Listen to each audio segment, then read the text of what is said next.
My teenage years were full of sketching, angst, and trouble. I wasn't popular or unpopular. Maybe just forgettable.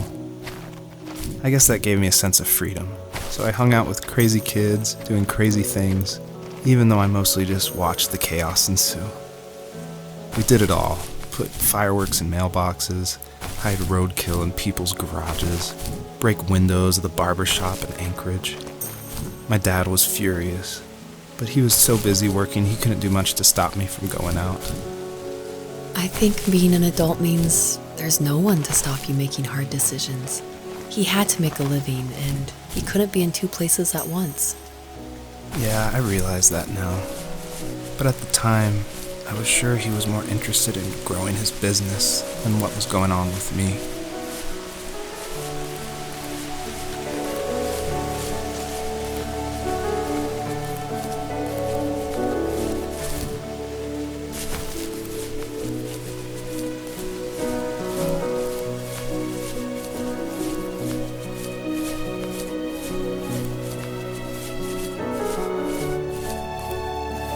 He was working another late night, and my friends were over, saying how bored they were and how they had come all the way out to my house for nothing. One of them mentioned how that old, ugly beyond belief truck was still in the garage, and how we should take it for a spin. I was only 15, so I kind of fought it for a while. The next thing I knew, we were careening around the mountain path, rocks spitting onto the sides of the cliff, while my dad's cringeworthy bluegrass blared out the speakers. I drove while my friends were in the back of that yellow and purple truck, throwing beer bottles and trash at anything remotely interesting. Felt like I was soaring in the air with borrowed wings. But all good things have endings. A cop outside of Eagle River pulled us over after he saw us send a bottle rocket into someone's yard. What followed was a long night of talking to disappointed adults and feeling smaller than ever.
After he drove me home from the police station, I blew up at him, saying how I never wanted to be like him, how I was going to be someone and leave that hick icebox for good.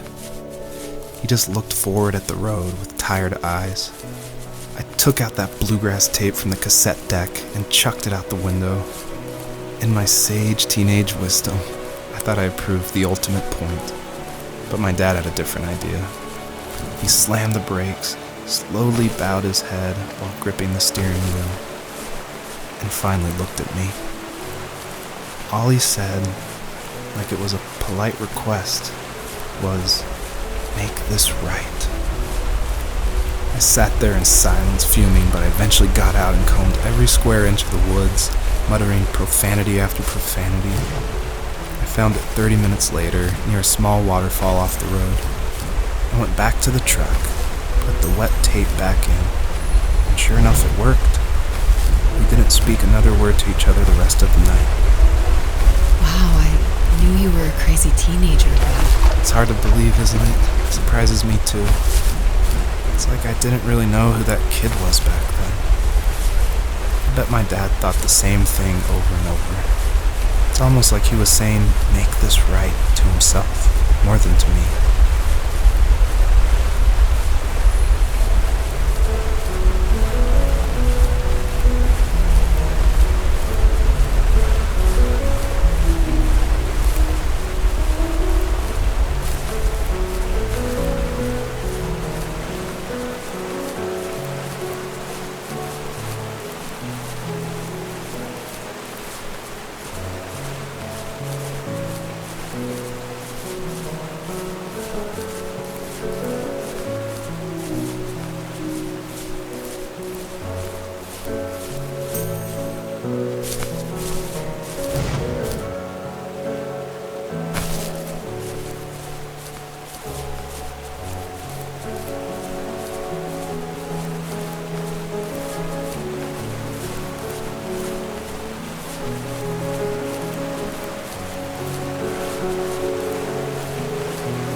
My friends would laugh about that night and talk about how crazy it was, and I laughed along, pretending it didn't bother me.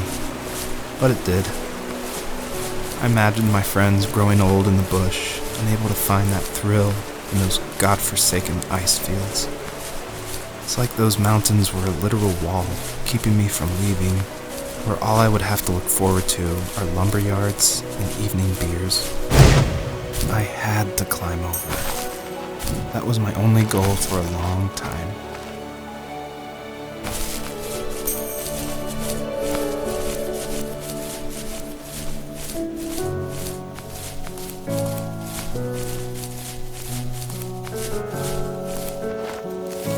If there was some way I could take my love of drawing and turn it into a way of escape, nothing would make me happier. I wanted to create instead of tearing trees down. I wanted to move to the lower 48, not because I hated it there in Alaska, but I hated the idea of it. It's like all of that spite inside me had created this monster which followed me around my whole teenage years. I put so much energy into doing what others didn't expect of me. Why did I do that?